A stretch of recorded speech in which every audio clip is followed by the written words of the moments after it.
To exams academy plus. So अभी इस series में 68 बीपीएससी का जो एग्ज़ाम हुआ है उसका डिस्कशन चल रहा है। ये इस सीरीज़ का सेकेंड वीडियो है। अगर आपको फर्स्ट वीडियो देखना है तो वीडियो के डिस्क्रिप्शन में उसका लिंक दिया है, आप वहाँ से जाके देख सकते हैं, या फिर प्लेलिस्ट में जाके आप वहाँ से देख सकते हैं। निम्नलिखित में से किसका संबंध भारत के सर्वोच्च न्यायालय से है? यानी इसमें से किसका जो रिलेशन है वो सुप्रीम कोर्ट ऑफ इंडिया से है।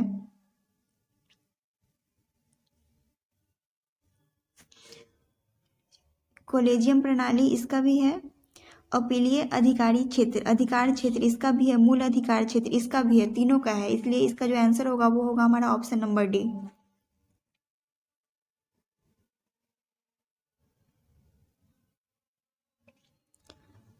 तिहत्तरवें संविधान संशोधन अधिनियम के तहत पंचायती राज संस्थाओं में चुनाव लड़ने के लिए न्यूनतम निम्नलिखित आयु होना आवश्यक है। यानी इसमें से एज कितना होना कंपल्सरी है।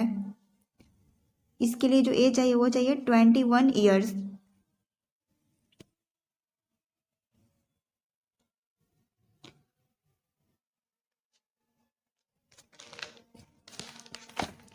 वर्ष 2020 से 22 के लिए सबसे कम महिला कार्यबल भागीदारी दर कितने प्रतिशत पर बिहार में दर्ज की गई? ये होगा ऑप्शन बी 4% ग्रामीण क्षेत्र में और 6.5% शहरी क्षेत्र में। अधिकतम कर उद्योग किस जिले में है?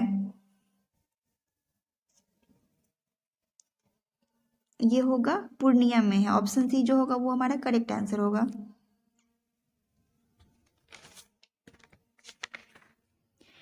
केंद्रीय स्वास्थ्य एवं परिवार कल्याण मंत्रालय द्वारा 24 नवंबर 2021 को प्रकाशित राष्ट्रीय पुरस्कार सर्वेक्षण 5 के अनुसार बिहार के लिंग अनुपात में काफ़ी अच्छा सुधार हुआ है। यह 2015 से 16 में डैश से बढ़कर 2020 से 22 में डैश हो गया। यानी 2015 से 16 में 2015-16 में 2000 जो हुआ था वो कितना उसका जो बढ़ा है वह 2020 से लेकर 22 में कितना हो गया है? वो होगा ऑप्शन बी जो इसका होगा करेक्ट आंसर होगा। बिहार आर्थिक सर्वेक्षण 2021 से 22 के अनुसार 2020-21 के में बिहार के सकल राज्य घरेलू उत्पाद जीएसडीपी की वृद्धि दर कितनी रही?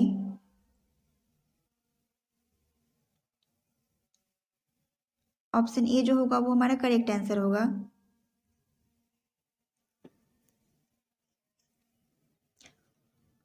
निम्नलिखित में से कौन सा एक बिहार की अर्थव्यवस्था के मामले में सही है? यानी इंडिया के इकोनॉमी के मामले में इसमें से कौन सा जो है वो हमारा ऑप्शन सही है बिहार की इकोनॉमी के बारे में?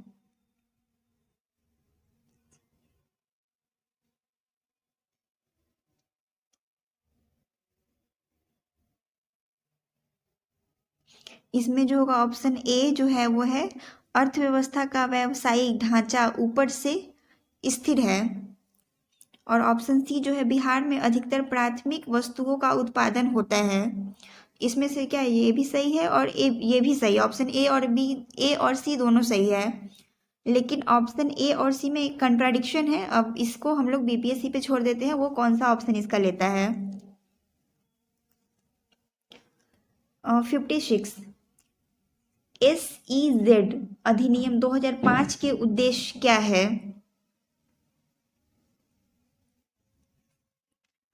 अतिरिक्त आर्थिक गतिविधियों का उत्पादन सही है। वस्तुओं और सेवाओं के निर्यात को बढ़ावा देना ये भी सही है। रोजगार निर्माण, यानी ऑप्शन ए, बी और सी तीनों सही है। तो इसका जो ऑप्शन होगा वो होगा ऑप्शन नंबर बी। 1, 2 और 3 सब सही है। 57 कृषि विपणन प्रणाली में सुधार के लिए भारत सरकार द्वारा अपनाया गया नीतिगत उपाय क्या है? सार्वजनिक वितरण प्रणाली ये सही है। न्यूनतम न्यूनतम समर्थन मूल्य, ये भी सही है। बफर स्टॉक का रख रखाव, ये भी सही है। तो इसका जो आंसर होगा वो होगा हमारा ऑप्शन नंबर डी। किस समिति ने प्रतिस्पर्धा अधिनियम 2002 को अधिनियमित रखने का सुझाव दिया? ऑप्शन डी जो होगा वो हमारा करेक्ट आंसर होगा। ये विजय केलकर समिति ये भी दिया था, रंगराजन समिति ये भी दिया था, और एसवीएस राघवन समिति ये भी दिया था। तो इसका जो आंसर होगा वो होगा हमारा ऑप्शन नंबर डी।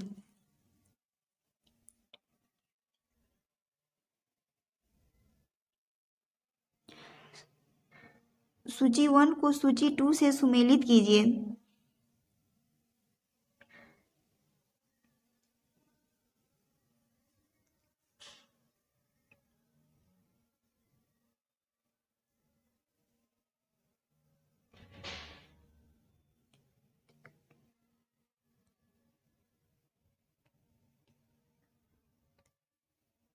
यानी धूसर क्रांति का संबंध है उर्वरक से, उसके बाद है गुलाबी क्रांति का संबंध है प्याज का उत्पादन, उसके बाद है रजत क्रांति का संबंध है अंडे का उत्पादन, और लाल क्रांति का संबंध है टमाटर और मांस के उत्पादन से। तो इसका जो ऑप्शन होगा वो होगा हमारा बी।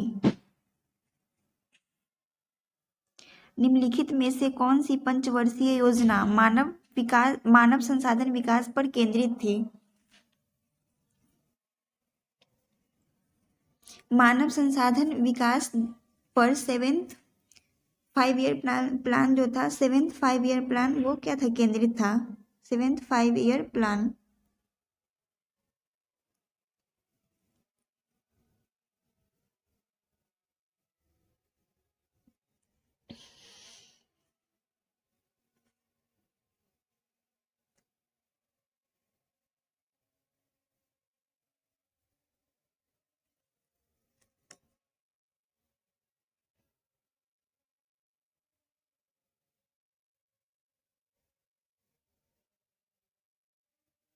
तो इसका जो ऑप्शन होगा वो, इसमें 7th का ऑप्शन नहीं है, तो ऑप्शन ई जो होगा वो हमारा करेक्ट आंसर होगा।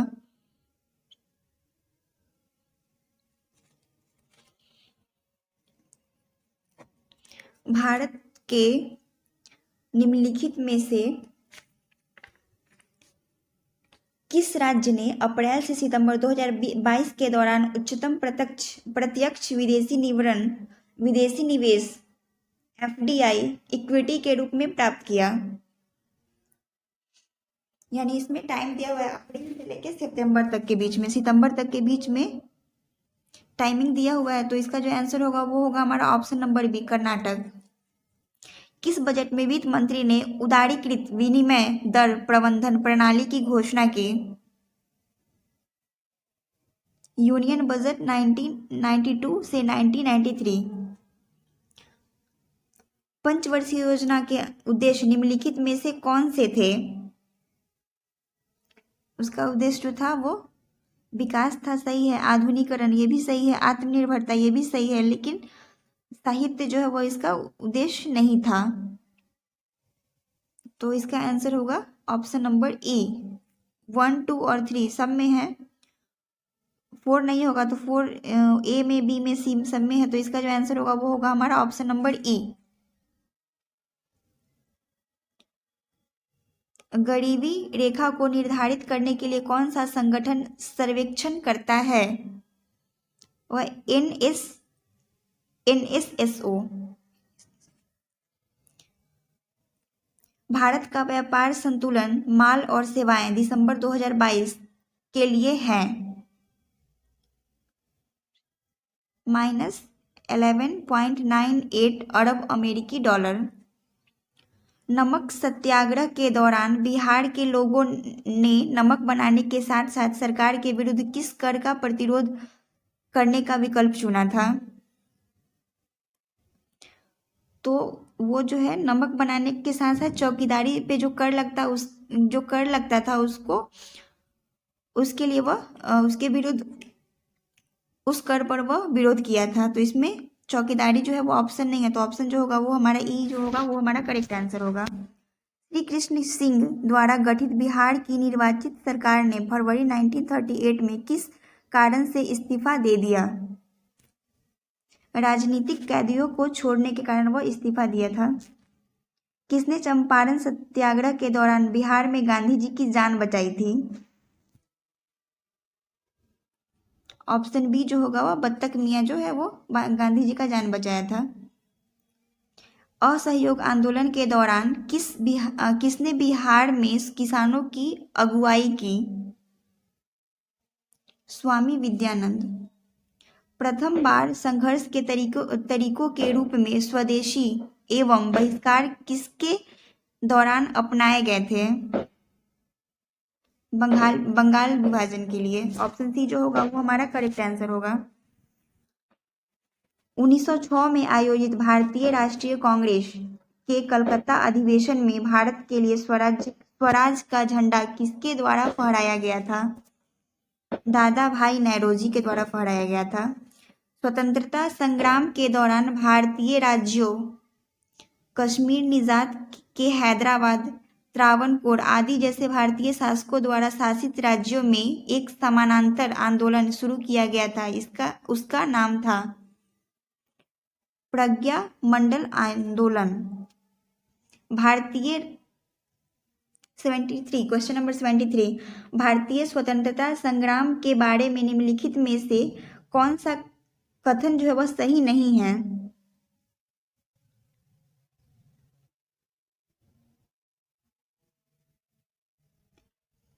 चौरी चौरा कांड के कारण गांधी जी ने असहयोग आंदोलन से हाथ खींच लिया था, ये सही है।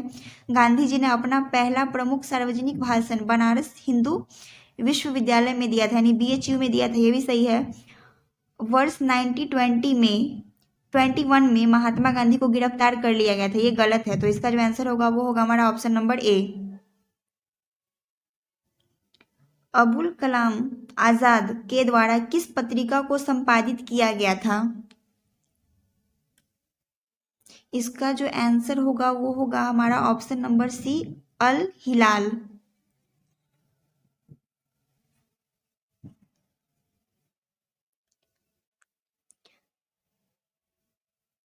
उन्नीसवीं शताब्दी के अंत में इतिहास के अध्ययन ने भारत में राष्ट्रीयता की भावना पैदा करने में किस प्रकार मदद की? इसका जो आंसर होगा वो होगा हमारा ऑप्शन नंबर डी।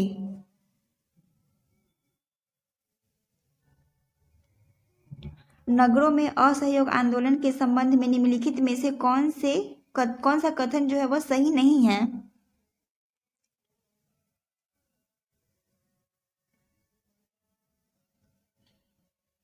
असहयोग आंदोलन जो है वह 1920 में स्टार्ट हुआ था।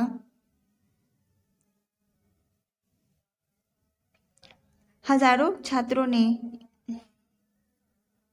असहयोग आंदोलन जो है वह 1920 में स्टार्ट हुआ था। 1920 में इसमें मद्रास की जस्टिस पार्टी द्वारा भी काउंसिल के चुनावों का बहिष्कार किया गया था। सही नहीं है, तो ये गलत है, ये सही नहीं है। हजारों छात्रों ने सरकारी नियंत्रण वाले स्कूलों को छोड़ दिया, प्रधानाध्यापकों और शिक्षकों ने इस्तीफा दे दिया और वकीलों ने अपना प्रैक्टिस छोड़ दी, ये सही है। और आंदोलन में केवल उच्च जातियों और अमीरों ने भाग लिया, ये गलत है। तो इसका जो आंसर होगा वो होगा हमारा ऑप्शन नंबर ए। एक सन्यासी जो फिजी में एक गिरगिटिया मजदूर के रूप में काम करने के बाद उस जिले में अपनी पीठ पर तुलसीदास रामायण की एक प्रति लेकर आया था, जिससे वह ग्रामीण श्रोताओं को छंद सुनाता था। यहाँ जिस किसान नेता का जिक्र है वह है, ऑप्शन ए जो होगा वो हमारा करेक्ट आंसर होगा, बाबा रामचंद्र। ऑल इंडिया हरिजन संघ की स्थापना 1932 में किसके द्वारा की गई थी? वो होगा महात्मा गांधी। ऑप्शन सी जो होगा हमारा करेक्ट आंसर होगा। 20 फरवरी 1947 को प्रधानमंत्री एटली ने भारत से ब्रिटिश शासन को कब तक वापस लेने की घोषणा की थी? जून 1948। स्वराज दल की स्थापना बिहार में किसने की थी? यानी स्वराज दल की स्थापना बिहार में किसके द्वारा की गई थी?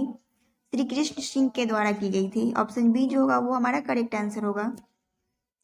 इनमें से किसने हुमायूं को यह प्रस्ताव दिया था कि यदि उसे बंगाल पर अधिकार करने दिया गया तो वह बिहार को समर्पित कर देगा और 10 लाख दिनार की वार्षिक श्रद्धांजलि अर्पित करेगा? ऑप्शन बी जो होगा वो करेक्ट आंसर होगा, शेर खान। विक्रमशिला विश्वविद्यालय किनके द्वारा स्थापित किया गया था? धर्मपाल के द्वारा स्थापित किया गया था। ऑप्शन बी जो होगा वो हमारा करेक्ट आंसर होगा। इनमें से बिहार के प्रथम राज्यपाल कौन थे? इसमें थोड़ा सा कंट्राडिक्शन है, इसलिए हम लोग इसको बोर्ड के ऊपर छोड़ देते हैं।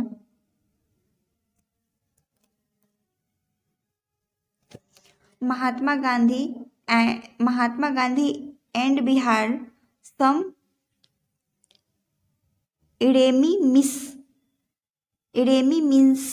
मिसेंसस के लेखक कौन थे?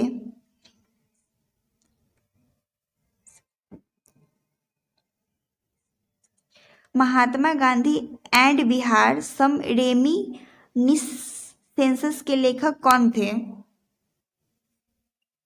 इसका जो आंसर होगा वो होगा हमारा option A, doctor Rajendra Prasad. Bihar का सबसे पुराना गिरजाघर कौन है? ऑप्शन ए, पादरी की हवेली। दिवंगत अभिनेता कुमुदलाल गांगुली, जिन्हें उनके मंचीय नाम अशोक कुमार के से भी जाना जाता है, का जन्म बिहार के निम्नलिखित में से किस शहर में हुआ था? सी, भागलपुर में हुआ था। ऑप्शन सी जो होगा वो हमारा करेक्ट आंसर होगा। प्राचीन काल में गंगा के दक्षिण क्षेत्र को क्या कहा जाता था? उसको ऑप्शन ए जो होगा वो हमारा करेक्ट आंसर होगा। भारतीय उपमहाद्वीप में लोहे का प्रयोग कब शुरू हुआ?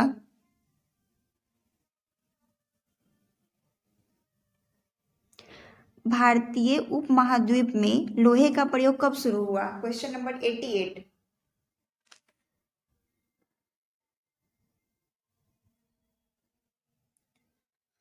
उत्तर वैदिक काल में लोहे का प्रयोग शुरू हुआ था, तो इसका जो आंसर होगा वो होगा हमारा ऑप्शन नंबर ए। दूसरी शताब्दी के आसपास रचित संस्कृत के शिलालेख के अनुसार सुदर्शन झील, एक कृत्रिम जलाशय की मरम्मत किसने की थी?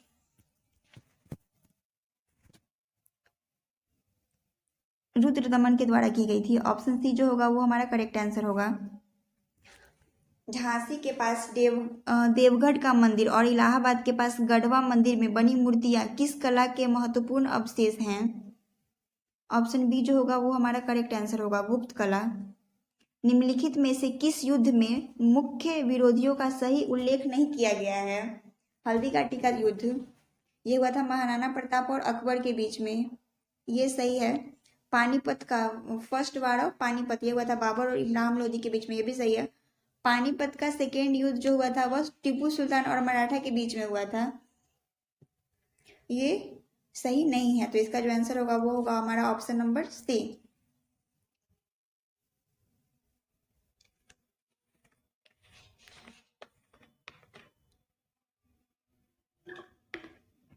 दिल्ली सल्तनत के दौरान मुकद्दम या चौधरी पद का इस्तेमाल किसके लिए किया गया था? किनके लिए किया गया था? मुकद्दम या चौधरी पद का जो इस्तेमाल है वो गांव के सरपंच के लिए किया गया था। तबकात ए अकबरी, जिसे कभी कभी अबुल फजल के अकबरनामा से अधिक विश्वसनीय माना जाता है, किसके द्वारा लिखा गया था?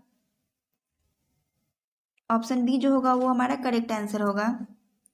इनमें से किस प्रसिद्ध शासक ने अपनी माता के नाम पर विजयनगर के पास नागालपुरम की एक उपनगरीय बस्ती की स्थापना की थी? ऑप्शन ए जो होगा वो हमारा करेक्ट आंसर होगा, कृष्णदेव राय के द्वारा की गई थी। 1940 में पटना महिला विश्वविद्यालय की स्थापना निम्नलिखित में से किस समाज द्वारा की गई थी? ऑप्शन ए जो होगा वो हमारा करेक्ट आंसर होगा। इनमें से किसने 1947 में भारत और पाकिस्तान के बीच अंतर्राष्ट्रीय सीमाएं खींचने के लिए स्थापित की गई 2 सीमा आयोगों का नेतृत्व किया था? रेड क्लिफ लाइन, इंडिया और पाकिस्तान के बीच में जो लाइन है वो उसको रेड क्लिफ लाइन के नाम से जानते हैं। तो ए जो होगा वो हमारा करेक्ट आंसर होगा। किसने बंगाल में महालवाड़ी बंदोबस्त प्रणाली की शुरुआत की? ऑप्शन सी जो होगा वो हमारा करेक्ट आंसर होगा, होल्ट मैकेंजी के द्वारा। 1940 में विनोबा भावे ने व्यक्तित्व सत्याग्रह कहाँ से आरंभ किया था? पवनार, महाराष्ट्र। ऑप्शन सी जो होगा वो हमारा करेक्ट आंसर होगा। 1918 में मोंटफोर्ट सुधारों पर कांग्रेस ने एक महत्वपूर्ण रुख अपनाया जिसके कारण पुराने उदारवादी अवशेष टूट गए जिन्होंने गठन किया। ऑप्शन ए जो होगा वो हमारा करेक्ट आंसर होगा, इंडियन नेशनल लिबरल फेडरेशन का।